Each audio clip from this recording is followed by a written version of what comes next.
So hi, this is Aishwarya from Marathon Moli, and today we are going to discuss about budget.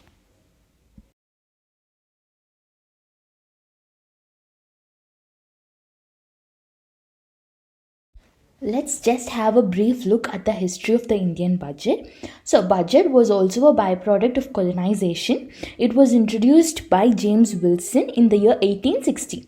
So this year 1860 is an important year.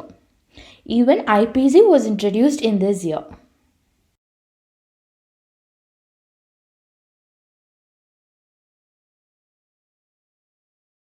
Before moving on into budget, the constitutional provisions is the budget of 2021. I would like to discuss about budget. What is budget? Like a small introduction about budget. So generally in every households, neither at the beginning of every month or at the ending, we will calculate the income which we have obtained at that month or which we will get, and then the expenditure which we are going to make.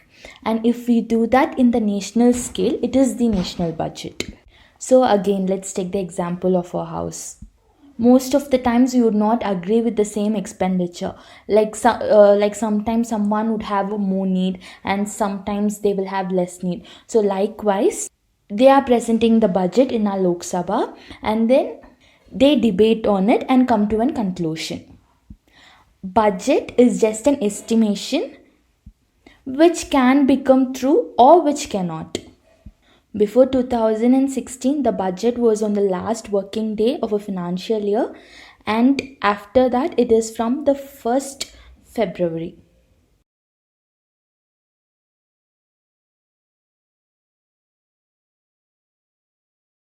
So let's just look at the important features of this year's budget and move on to our constitutional provisions. This budget is after the great coronavirus.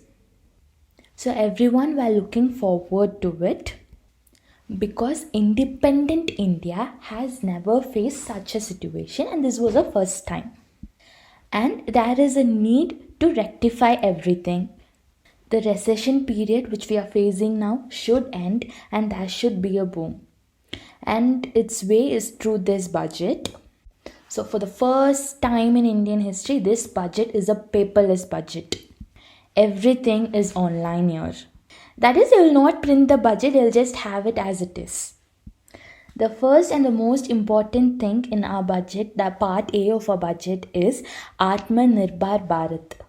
So I guess it is somewhat like self-reliant budget, because in the budget, our finance minister Nirmala Sitharaman has mentioned that this is not something new to India. So this particular thing, Atmanirbhar Bharat, has 6 pillars to it, which are on the screen.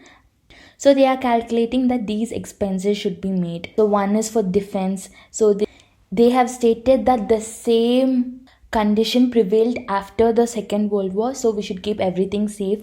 So they have stated that they should spend money for the defense, and then health, well-being, and then again for education, for Swachh Bharat, Jal Jeevan Mission, that is giving clean water to urban India, that is to India.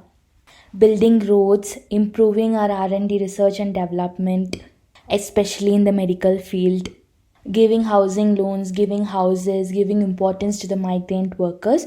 All these were the important aspects in the 6 pillars.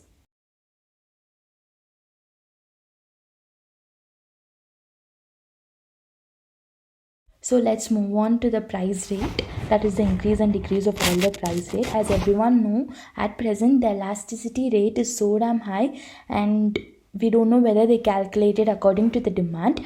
They have stated that the petroleum rate is gonna increase, and then the electronic rates is gonna increase too.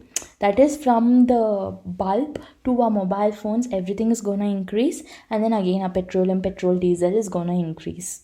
We don't know like how demand and supply depends on it. And then moving on is there would be a decrease in certain materials such as steel, nylon, and so on. There has also been many changes in the direct and indirect tax system. So I guess I'll discuss it in another video which should be related to these taxations. So this is the summary of our 2021 to 22 budget.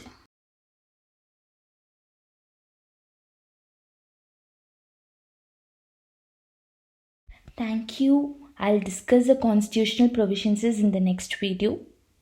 Please like, subscribe to our channel Arathan Moli. Thank you.